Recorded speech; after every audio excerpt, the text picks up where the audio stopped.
Power point में next slide show पे जाएंगे। ठीक है, स्लाइड शो में सबसे पहले हम जब देखते हैं तो फ्रॉम बिगिनिंग के ऑप्शन आते हैं। कुछ स्लाइड्स हमारे पास बनी हो, फिर उसको स्लाइड शो उस पर अप्लाई करके हम देखते हैं। तो फर्स्ट ऑफ ऑल हम यहाँ पे चले जाते हैं स्टूडेंट टास्क में।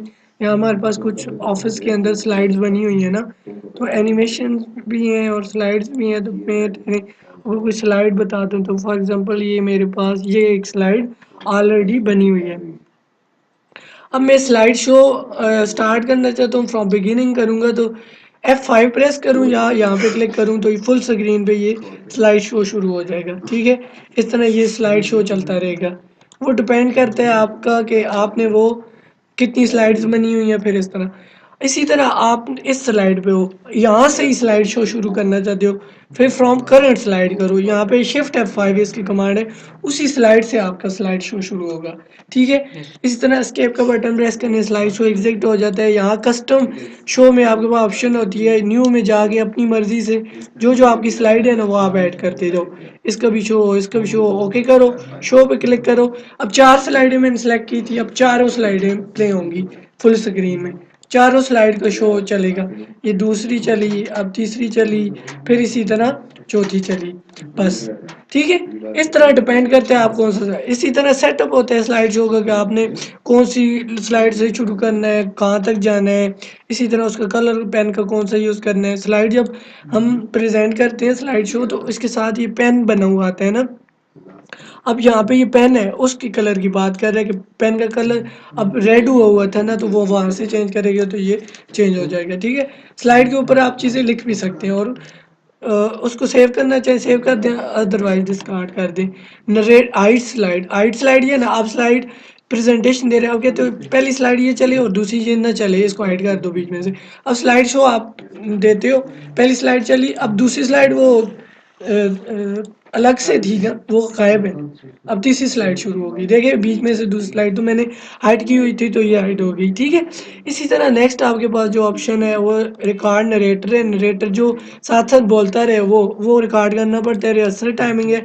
आप खुद स्लाइड शो स्टार्ट करो, साथ में टाइम आपके पास शो कर रहे हैं। आप कहते तो पहले ये आए, फिर इतनी देर ये चले, फिर ये चलता रहे, फिर आगे खुद नेक्स्ट करना पड़ता है, फिर आप कहते हो नेक्स्ट मैं खुद करूं, फिर इस तरह। अब ये टाइम सारा सेव हो रहा है, एस्केप का बटन प्रेस करके सारे टाइम को सेव करो। नेक्स्ट टाइम दोबारा आप फ्रॉम बिगिनिंग करोगे, वही स्लाइड शो खुद ही चलेगा जो आपने सेव किया है। ठीक है, वही स्लाइड दोबारा से चलेगा, तो उतनी देर ही चलेगा जितनी देर आपने चलाया, जितने टाइम में, फिर ख़त्म हो जाएगा 12 सेकंड के बाद।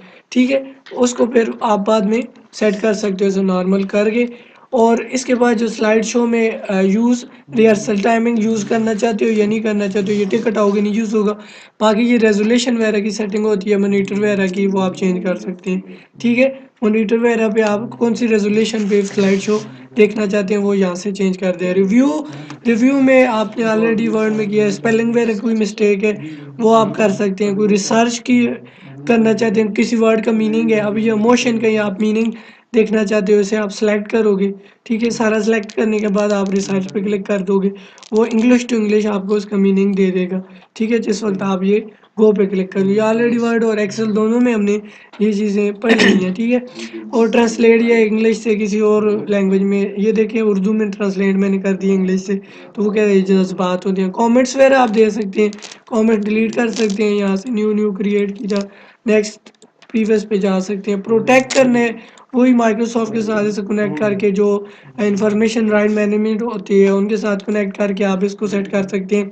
व्यू में ये होता है कि आप व्यू कैसे करना चाहते हैं, मतलब व्यू ये है ना, आप कहते हो कि मेरी जो स्लाइड है उसका व्यू इस तरह होना चाहिए कि नॉर्मल, या स्लाइड सॉर्टर में इस तरह का व्यू होगा, नोट्स पेजेस में इस तरह होगा, स्लाइड शो में फिर वो स्लाइड शो चल जाता है। ठीक है, इस तरह स्लाइड मास्टर इस तरह का व्यू आ गया जिसमें इस तरह पॉइंट्स और नीचे कुछ चीज़ आप लिखना चाहते हैं उस तरह लिख दो। इसी तरह व्यू में आपके पास next option handout master है। हैंड आउट मास्टर में इस तरह 3-4 बॉक्सेस बने हुए हैं, इसके अंदर आप सेटिंग्स कर सकते हो। इसी तरह व्यू है आपके पास नोट्स मास्टर, नोट्स में कोई चीज़ लिखनी है, वो स्लाइड बनानी है, वो बना सकते हो आप। रूलर हटाना चाहो, ये शो करना चाहो, ग्रिड लाइन हटाना चाहो, ये शो करना चाहो, ये उसकी डायरेक्शन राइट टू लेफ्ट या लेफ़्ट टू राइट आप कर सकते हैं, ज़ूमिंग वगैरह कर सकते हैं। स्लाइड को ग्रे स्केल कर दें, ग्रे स्केल में ये ब्लैक एंड वाइट हो जाएगी, इसमें से कोई भी आप कलर वगैरह सेलेक्ट कर सकते हैं। बैक टू कलर करेंगे, दोबारा वो कलर में आ जाएगी, ठीक है? इसी तरह आप नई विंडो लेना चाहें, नई विंडो आ जाएगी, फिर उसी को अरेंज करना, ऊपर अरेंज होगी, इस तरह कैस्केड में इस तरह अरेंज होगी, मूव में आप एरो से इस तरह उसको मूव से स्प्लिट कर दें, ठीक है? फिर यहाँ पे जिस विंडो पे भी जाना है वो जाएँ। और मैक्रो यही है कि आप मैक्रो में कुछ चीज़ रिकॉर्ड करें, ठीक है? वो रिकॉर्ड करने के बाद यहाँ पे आपको कोडिंग करनी पड़ती है मैक्रो में, ठीक है? मैक्रोज़ वगैरह हम जो है ना नेक्स्ट क्लास में देख लेंगे, उसमें आपको वो कोड वगैरह एंटर करना है। ये एक लैंग्वेज होती है, मैक्रो का नेम वगैरह दे के, ठीक है? मैं थोड़ा गाइड कर देता हूँ, क्रिएट में आप जाके तो यहाँ पे जो विजुअल बेसिक का प्रोग्राम होता है वो आप करके कोई भी एक्शन परफॉर्म कर सकते हैं, ठीक है? तो ये हमारा पावर पॉइंट एंड हो गया, ठीक है? Yes sir.